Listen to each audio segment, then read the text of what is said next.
ওয়া রাহমাতুল্লাহি ওয়া বারাকাতুহু। আজকে স্পোকেন ইংলিশে তোমাদের হবে নেগেটিভ বাক্য। ঠিক আছে, নেগেটিভ বাক্য কিভাবে তৈরি করা হয় দেখো। এখানে টু মানে কি, আর নট মানে না, করি না, তাই কি না? এবার এটি সংক্ষেপে আমরা কি বলবো? সংক্ষেপে আমরা কি বলবো? ডোন্ট। ঠিক আছে, এইভাবে আমরা বাক্য তৈরি করবো।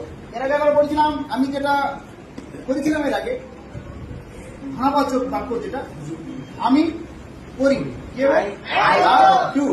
আমি করি, আচ্ছা আমি যাই,